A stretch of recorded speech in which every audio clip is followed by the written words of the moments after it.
Hello, hello, hello, girls, and welcome to Fat Girl World. Take two. I made a 10-minute video just now, and I don't know where the hell it went, and I come off the top of the head, so whatever, we'll start again. Hey, boo-boo, how you doing? How you been? How you been blessed? I hope you've been blessed too. Anyways, I've gotten a lot of support since I have been gone. I've gotten a lot of letters, a lot of encouraging comments, a lot of encouraging letters in my inboxes, on my Facebook, my Twitter, my Instagram, and I thank you guys so much. And I thank you so very much for your prayers. I thank you so very much for those of you who, excuse me, for those of you who shared your experiences with me. I thank you all, and I love you all dearly, and I thank you very much. A couple of questions that I've kept getting from people who are either still in abusive relationships or coming out of abusive relationships, and I want to address them, but I want to make this known.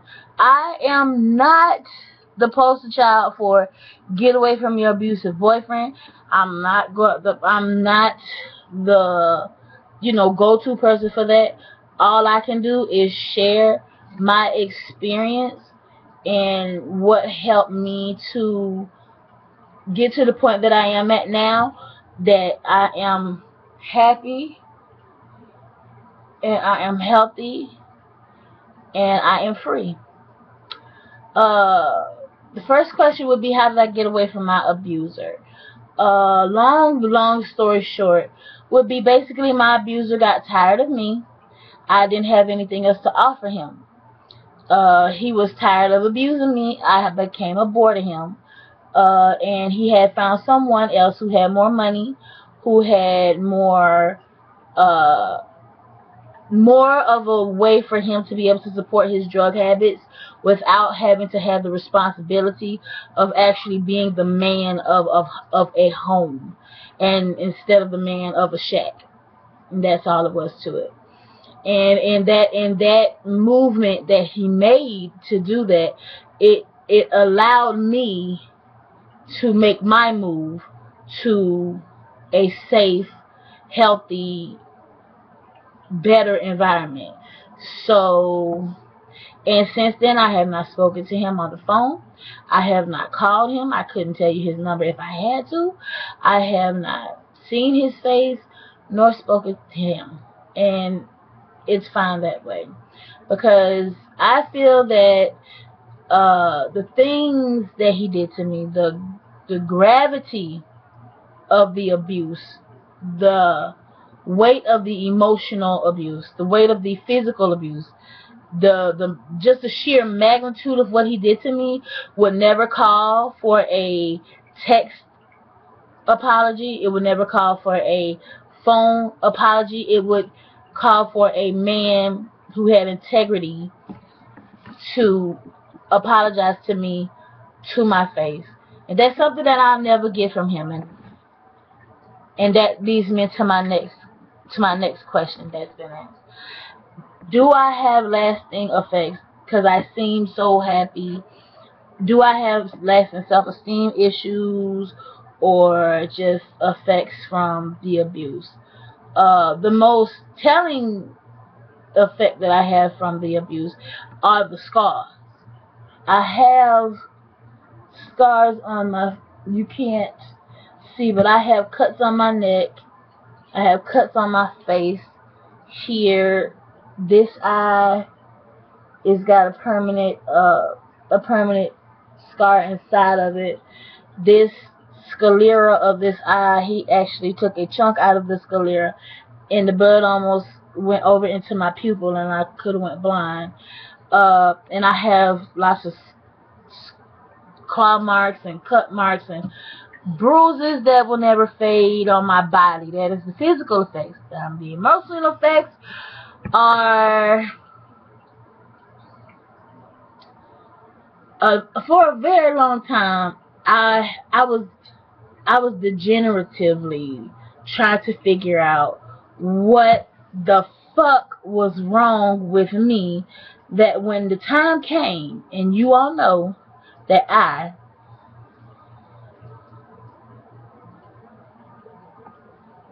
am far from an angel. I've had plenty men before, plenty lovers, boyfriends, whatever you want to call them, and I finally gave my heart, body, and soul to someone who wasn't even real. He's not a real person. He's a figment of my imagination, because I fell in love with something that I created. Is the best. I'm not on drugs. It's like not possession, but anyways, I purely fell in love with a figment of my imagination, and that bothered me for a very long time, and it still bothers me. But at some point, I got tired of it bothering me, and I told myself, take responsibility for what you did. You allowed him to lie to you. You allowed him to steal from you. You allowed him to degrade you. You allowed him to abuse you and not call the police and put his ass in prison for a very long time. Yes. You allowed him to cheat on you 2 times that you know for a fact while y'all were together, and you took him back even after he cheated on Valentine's Day. And it was because I was in love. And I know now that that is not love. Love is not meant to hurt you. Love is not meant to break you down to pebbles and rocks and build you back up. That is not what love is supposed to do. Love is supposed to heal. Love is supposed to nurture, to grow, to support, to water your soul and your spirit. That's what love is supposed to do. God's love does not hurt. So why does man define our love as something that hurts? It gives us an excuse to hurt each other is what it does. But I thought I was that in love. I had his name on my chest, and you see I have a lotus here now. Thank God his name is covered with the lotus flower, which provides balance and stability, is the meaning of a lotus. There's a lot more to it, but... And so... it's not made me feel like I'm not beautiful anymore. It's not made me feel like I'm not desirable anymore. There's things that happen in cooperation with what he did to me that has affected my self-esteem. And I will not lie and say that it hasn't. But at the end of the day, I am who I am. And I look how I look. But the soul of me, the spirit of me, even though I am losing weight and I'm in the process of getting ready to have bariatric surgery, so I will probably be 100 and some odd pounds soon to come, I'm still going to be me. And I'm still going to be Artavia. The heart and the soul of me is what matters. And I don't want anyone's vision of me, anyone's degradation of me. I had someone who actually catfished someone for something they did to me or whatever. And he actually told her, he was like, you should have seen who Kevin was with when he was down here. And when she told me that when he went to describing me, it was like he was describing some kind of animal. He was like, she was so fat. And I was like, ooh, this girl has such a nice voice.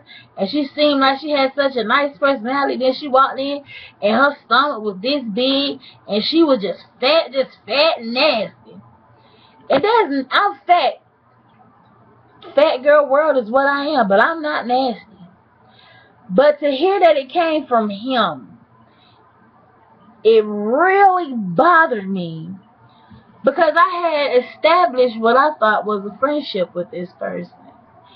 And so for them to be describing me that way to someone who they thought was a complete stranger, it turned out to be my sister, it really bothered me.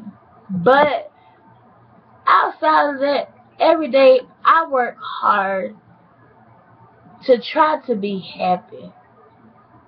Every day I remind myself that I'm beautiful, I'm talented, I am special, and someone will love me just the way I am, however I am.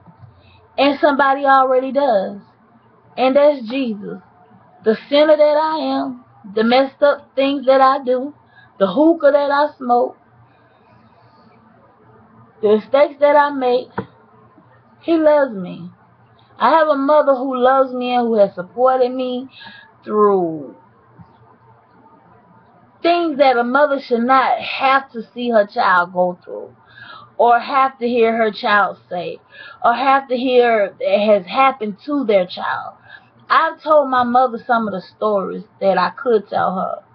And my mother is not a crier. It's like seeing your stoic grandpa cry. It's like, oh my God. And she has literally broken down and cried because she was like, why did you let him do that to you? And I don't have an excuse, because there's not an excuse or a reason. I was in love. And the day I fell out of love, I felt it. Because it felt like it was yanked out of my chest like, this is not love. And you need to get away from this, because this is not love. For him to slam you on the floor and drag you through your house by your feet and drag your clothes off and try to drown you and drag you out of the room and throw you in the room like you are literally a rag doll. That's not love. And it never could be. He hates me. And I can't tell you why, and I wouldn't venture to tell you why. The only reason I can think of why he hates me is because I loved him no matter what. And that's just all it was. The last question I'm going to address, because this video is kind of long, is, how are you doing today? Do you have a boyfriend? Have you been able to date? And that is...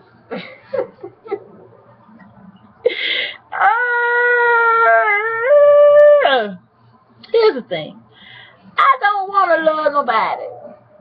I don't want to love nobody till I have 100% assurity in myself that I love myself deeply, madly, truly.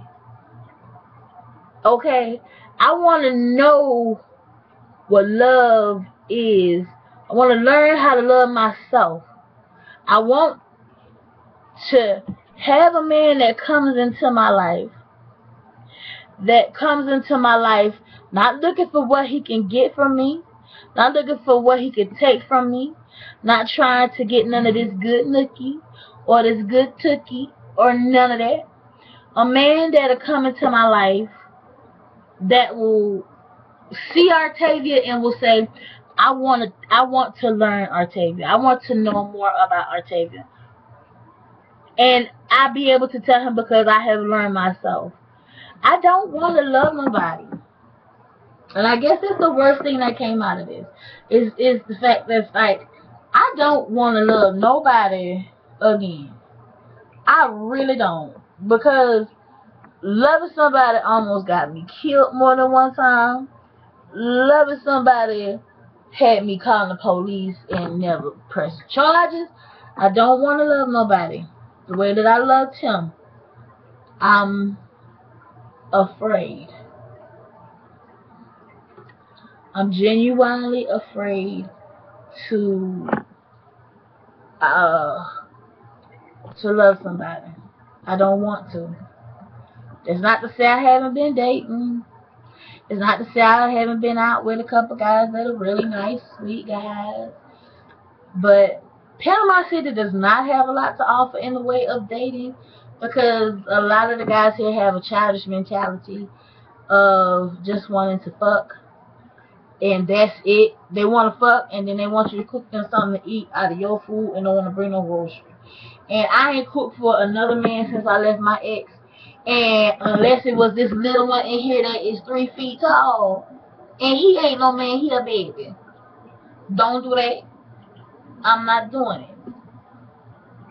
The only thing I can say on that level is that I pray And I know that God will open up my heart one day.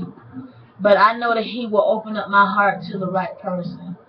If I stand if I stand with a steady heart and a true mind and a realness to myself, that God will allow the man that is supposed to be in my life to come along. And it won't matter what I look like at the time that he comes. I could be big as I am now. I could be as small as I want to be. But he will still see me for me. So, with that being said, this video is 15 minutes long, y'all. I still got some stuff to say. I got a couple more videos I'm going to make tonight because I got some shit to talk. But I love you guys. And I thank you all who have stood by me, who have texted me, who have my number, who have Uvu'd me, who have Skyped me, who have called me on the phone, who have Facebooked me, who have Twittered me, who have Instagrammed me, who have did whatever it took to get to me to ask me what the fuck is going on with you. Yes, it's a few of y'all that I just will never, ever, ever forget. Friends like Aaron Taste. No, AARRONE 99 is my heart. Wernell is my heart. Sarinthia, and I don't know if I ever said your name right, baby, but I call you Sin, is my heart.